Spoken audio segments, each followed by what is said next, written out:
তো শব্দের মার পেছে আবারও জাতির সাথে বেইমানি করা হয়েছে। আওয়ামী লীগকে বলা হচ্ছে বিচার চলাকালীন পর্যন্ত তাদের কর্মকাণ্ড নিষিদ্ধ।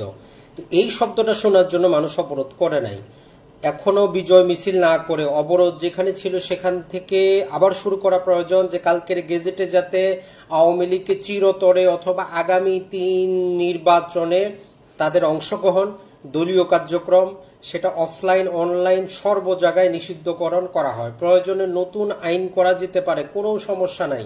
কিন্তু আসিফ নজরুল শব্দের মায়াজালে মানুষকে বিভ্রান্ত করেছেন যে বিচার চলাকালে সাক্ষীদের সুরক্ষা এই সমস্ত কিছুর জন্য বিচার চলাকালীন সময় পর্যন্ত টেম্পারারি, আইনের ভাষায় বলি যে আমরা অস্থায়ী, আরো শব্দ যদি সহজ করে বলি যে অ্যাড ইন্টারাম ফরবিডেন করেছেন। এটার জন্য আন্দোলন সংগ্রাম করা হয় নাই।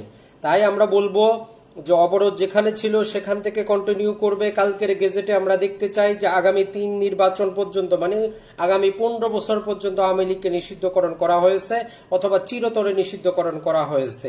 মূল কথাটা হচ্ছে যে এইভাবে জাস্ট শব্দের মায়াজালে সবাইকে বিভ্রান্ত করে আসিফ নজরুল কিন্তু পার পাবে না, এই কথা মনে রাখতে হবে।